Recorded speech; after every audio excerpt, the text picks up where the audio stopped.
Is Xbox actually winning the online battle against Sony? It kind of looks that way.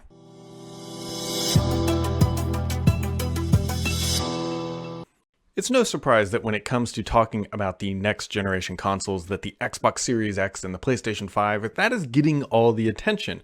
While we have obviously talked about the PlayStation 4 and Xbox One, that generation is coming to an end, and there's a clear winner. Clearly, Sony has won. They've sold more consoles, about 110-ish million, and Microsoft's roughly half that based on what we have known so far, and that is a good historical look at how this generation has played out as we gear up for the next generation of hardware and things that are coming down the pipeline.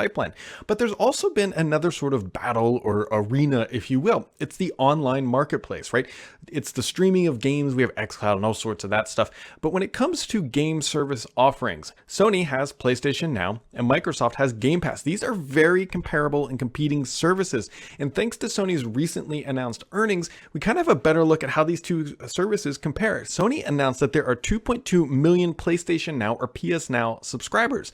Microsoft announced with their last earnings that, hey, they actually have 10 million Game Pass subscribers. So when you look at online streaming of games or sort of that Netflix games as a service sort of package deal, the Xbox platform is actually way ahead of what Sony is offering. And in one little metric, I shouldn't even say little, in one competitive metric, Microsoft is actually beating Sony pretty handedly. Now, there are other metrics that Sony has announced. They also said, hey, we have 41 million PlayStation Plus or PS Plus subscribers. Now, Microsoft has also said that they have 90 million Xbox Live users. Now, this number cannot be compared apples to apples like we can with PS Now versus Game Pass.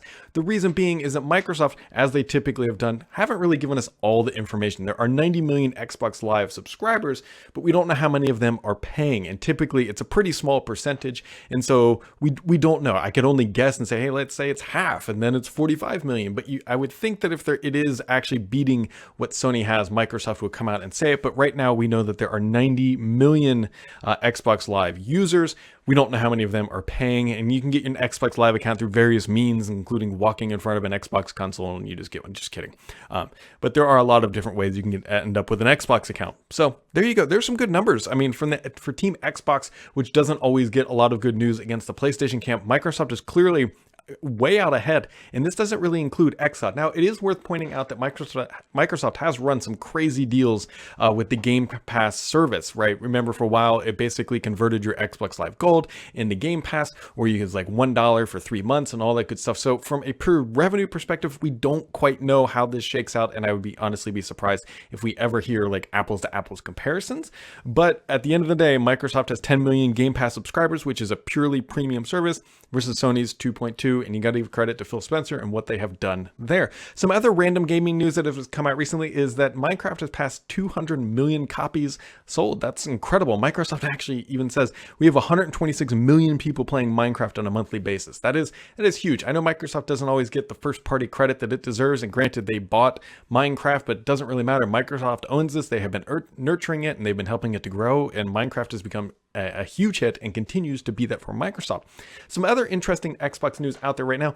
If you're looking for a new console, it might be kind of hard to find one, actually. So there are a ton of different bundles and a ton of different things out there, and your local demographic is going to vary wildly. But I've had some friends and people reach out saying, hey, look, I'm trying to find just like the basic Xbox console. Mine broke, or I just need another one. And it's kind of hard to find. Actually, if you go on Amazon right now, and I did it again right before this podcast, and looked at the Xbox all digital version, which is, reminder, that is their cheapest entry-level SKU, there are people price gouging it like up to over $300 if you want one. Now, there are some higher end SKUs would come with games and not around $300 for the Xbox One X. I'm not saying it's not available, but if you're going out there and trying to find just basically a replacement console, a vanilla console, you might have some honestly, you might have some troubles. I don't know if that's because Microsoft has pretty much cut off supply, because obviously the next generation consoles are right around the corner. It may not fully be that. We also know that there were some supply chain issues coming out of China because of the obvious things going on around the world right now.